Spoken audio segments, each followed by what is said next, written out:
cette troisième série, je voudrais partager avec vous ce que j'ai eu la grâce de vivre. Et je reconnais que mon Dieu, notre Père, lorsque son royaume s'est approché de moi, il s'est approché esprit, âme et corps, j'ai été immergé, c'est-à-dire baptisé, dans le corps glorifié de son Fils bien-aimé, Jésus-Christ. Corps glorifié, fait de feu et de lumière, qui a transformé tout mon être intérieur, extérieur. C'est-à-dire qu'à partir de ce moment-là, aujourd'hui, avec la lecture que j'ai reçue de la parole, je peux dire « je suis né en haut », devenant un homme né de nouveau. C'est ce que Jésus nous dit dans sa parole. En vérité, je te le dis, à moins de naître de nouveau, personne ne peut voir le royaume de Dieu. Évangile de Jean, chapitre 3, verset 3.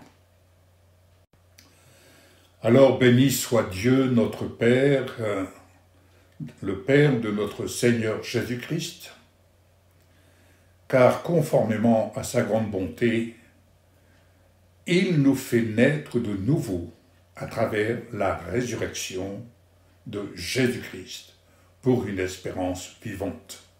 C'est ce que l'apôtre Pierre, dans sa première épître, au chapitre 1er, verset 3, nous dit.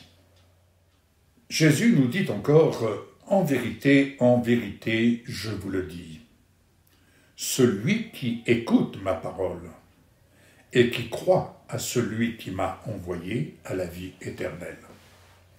Il ne vient pas en jugement, mais il est passé de la mort à la vie.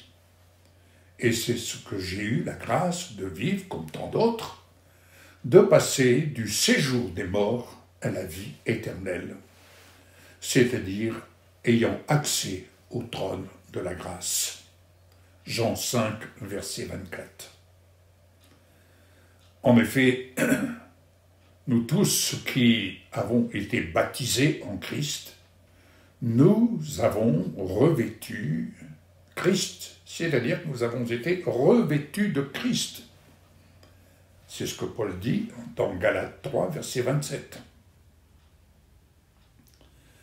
Ainsi, je suis, tel que Moïse a pu poser la question, que dirais-je, qui tu es?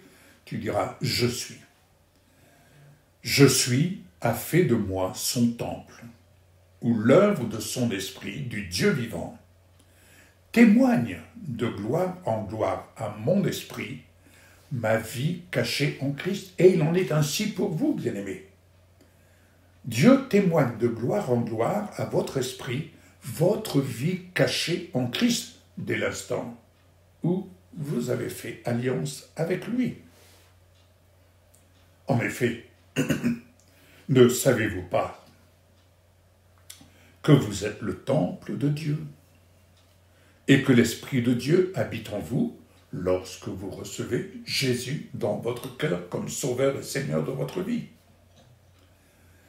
Première épître aux Corinthiens, chapitre 3, verset 16. Ainsi, il nous est dit que l'Esprit m'a alors enlevé et m'a conduit dans le parvis intérieur. J'ai vu que la gloire de l'Éternel remplissait le temple. Oui, je me souviens lorsque la gloire de Dieu est venue remplir ma vie de la révélation de la présence de Jésus-Christ. Ézéchiel 43, verset 5. Et le Seigneur d'ajouter, ne le savez-vous pas, votre corps est le temple du Saint-Esprit qui est en vous et que vous avez reçu de Dieu lorsque vous acceptez Jésus dans votre vie. Vous ne vous appartenez pas à vous-même. 1 Corinthiens 6, verset 19. Alors, reconnaissons l'œuvre de la puissance de son esprit qui, en haut, se déverse dans tout notre être le transformant sur le plan psychique, spirituel et aussi physique. Oui, car n'oublions pas, le plein salut, c'est esprit, âme et corps. La puissance du sang de Jésus est venue purifier mon sang de la nicotine. Pourquoi la nicotine? Parce que j'étais un grand fumeur, j'étais, j'étais dépendant de la nicotine, et son odeur infecte qui émanait physiquement de mon corps par l'excès mortel du tabagisme, je le reconnais, et je peux dire, et mon épouse est là pour le confirmer, par le témoignage que j'ai eu la grâce de vivre, je peux dire que le rayonnement de la gloire de Dieu a été rendu visible physiquement. Je peux dire avec assurance que du séjour des morts, le Seigneur m'a retiré pour me faire vivre en haut mon plein salut, esprit, âme et corps. C'était là l'œuvre de sa grâce qui dépasse les limites de notre entendement. Mon corps a été purifié, mon sang a été purifié de la nicotine, car le lendemain, à mon réveil, mon corps n'émanait plus aucune odeur de nicotine. Gloire à Dieu. C'était là l'œuvre de sa parole, l'œuvre de la puissance de Jésus lorsqu'il vient et lorsqu'il est venu me visiter, lorsqu'il vient vous visiter.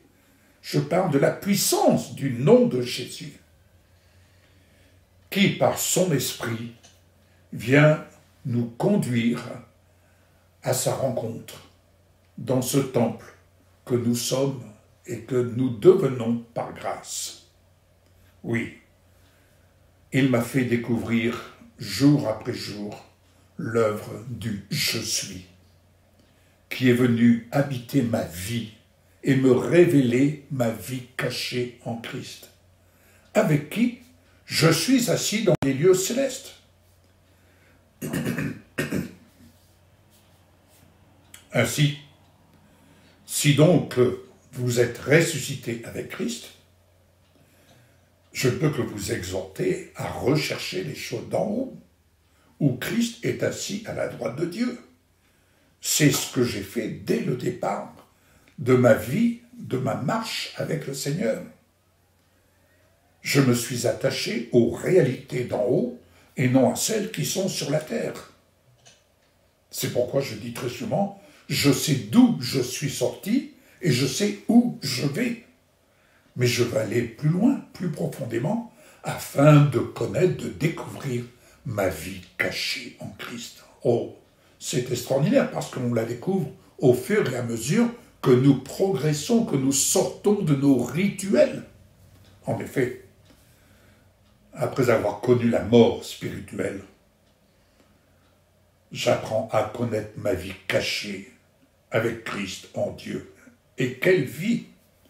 Une vie qui se découvre au moyen de la foi qui me vient et qui nous vient de la parole de Dieu. Et avec assurance, je peux dire qu'en Christ, ma vie apparaîtra, alors j'ai l'assurance que j'apparaîtrai aussi avec lui dans la gloire. C'est ce qui est écrit dans Colossiens 3, chapitre 1er, Colossiens 3, versets 1 à 4. Pourquoi? Parce que je reconnais avoir été crucifié avec Christ lorsque lui-même a été crucifié. Et je peux dire, ce n'est plus moi qui vis, mais c'est Christ qui vit en moi. Et comme j'aime à le dire, Christ est ma vie, qu'il soit votre vie. Car ce que je vis maintenant dans mon corps, je le vis dans la foi au Fils de Dieu, qui m'a aimé, qui s'est donné lui-même pour moi. Il s'est donné lui-même pour vous. Oui, bien-aimés, vivez dans la foi au Fils de Dieu qui vous a aimé, qui s'est donné lui-même pour vous. Galates 2, verset 20. Alors maintenant, en Jésus-Christ, vous, autrefois, qui, comme moi, étiez loin, vous devenez proches. Vous devenez proches par le sang de Christ. Éphésiens 2, verset 13. Ainsi, avec moi, vous pouvez confesser que Christ est votre vie, l'auteur de votre plein salut, esprit, âme et corps. Car c'est en vous, temple du Dieu vivant, que vous recherchez la gloire du Seigneur Jésus. En effet, vous avez connu la mort, et votre vie cachée avec Christ en Dieu. Colossiens 3, verset 3. Et vous pouvez dire à juste raison, Éternel, je cherche refuge en toi, que jamais je ne sois déçu. C'est ce que nous dit le psalmiste, chapitre 71, verset 1er. Et vous pouvez encore faire cette prière, fais-moi grâce, ô Dieu, fais-moi grâce, car c'est en toi que mon âme cherche un refuge.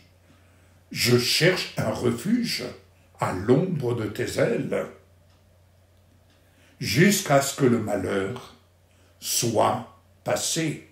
Et dans les circonstances actuelles, c'est à juste raison, je cherche un refuge à l'ombre de tes ailes, jusqu'à ce que ces calamités soient passées. Psaume 57, verset 2. Alors, bien-aimés, en acceptant Jésus dans votre vie, vous acceptez votre Sauveur et Libérateur. Et vous acceptez d'avoir été sauvé par grâce, racheté par grâce, purifié par grâce, et que désormais, Dieu le Père vous voit juste sur la base de la foi. Et sur la base de la foi, vous pouvez ainsi vivre la paix avec Dieu par l'intermédiaire de notre Seigneur Jésus-Christ. Il n'y a pas d'autre intermédiaire. Attention, il n'y a pas d'autre intermédiaire. Seul Jésus-Christ est notre intermédiaire entre nous et le Père, car c'est en lui que nous avons accès dans la présence du Père. Oui, nous avons accès dans la présence du Père, c'est une grâce dans laquelle nous sommes et nous avons à tenir ferme en nous plaçant dans l'espérance et en ayant cette espérance de prendre part à la gloire de Dieu. Bien plus, quand nous sommes dans la détresse, nous savons que la détresse produit la persévérance. Et la persévérance, la victoire dans l'épreuve. Et cette espérance ne trompe pas, parce que l'amour de Dieu est déversé dans notre cœur par la personne du Saint-Esprit qui nous a été donné. Romains 5, versets 1 à 5. Je le répète, nous avons été crucifiés avec Christ. Et chacun d'entre nous peut dire, ce n'est plus moi qui vis, c'est Christ qui vit en moi. Et ce que je vis maintenant, oui, ce que je vis maintenant dans mon corps, je le vis dans la foi au Fils de Dieu qui m'a aimé et qui s'est donné lui-même pour moi. Alléluia. Galates 2, verset 20. Lorsque je considère là où le Seigneur est venu me chercher, là où il est venu se révéler à moi dans ma vie, je peux dire comme un aveugle, je t'ai recherché, c'est vrai. Comme un sourd, j'ai cherché à entendre sa voix. Mais je peux dire qu'il est venu à ma rencontre et qu'il m'a fait découvrir le chemin qu'il avait tracé pour moi,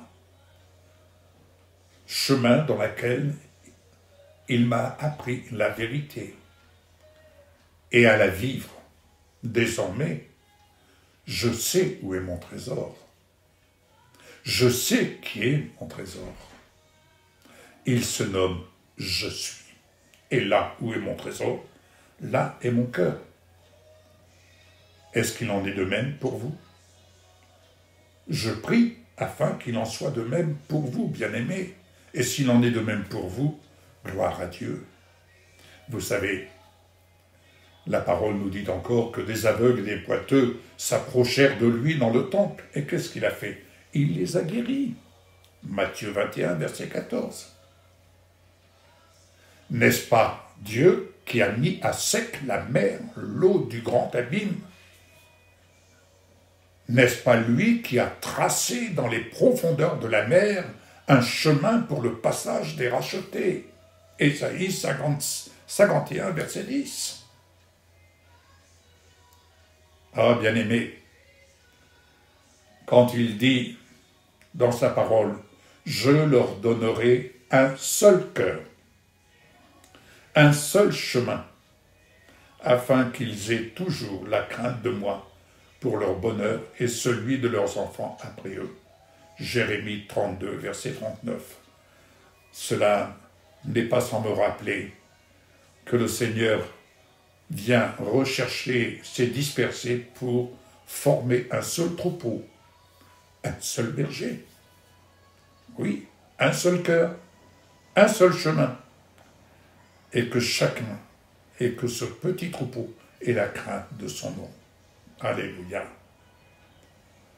Ainsi, reconnaissons, bien-aimés, dans l'intimité, dans notre communion par Jésus-Christ avec Dieu le Père, reconnaissons, notre cœur ne brûle-t-il pas en nous lorsqu'on nous parle et lorsqu'on entend la parole et lorsqu'on la reçoit dans notre cœur ne brûle-t-il pas en nous? Parce qu'il nous parle par sa parole. Il nous parle en chemin comme Jésus lui-même a parlé sur le chemin d'Emmaüs, expliquant les Écritures à ses disciples qui ne le voyaient pas. Il marchait avec eux. Oui, il marchait avec eux. Mais ils ne le reconnaissaient pas. Sauf qu'au moment où ils se sont mis à table pour partager un repas, rendant les grâces, leurs yeux se sont ouverts. Oh, puisse le Seigneur ouvrir vos yeux. Puisse le Seigneur vous ouvrir les yeux sur son œuvre, puisque nous sommes fixés désormais, au moyen de la foi, à son corps glorifié. Luc 24, 32. Que le Seigneur vous bénisse et je vous dis à une prochaine réflexion. Au revoir. Bon courage.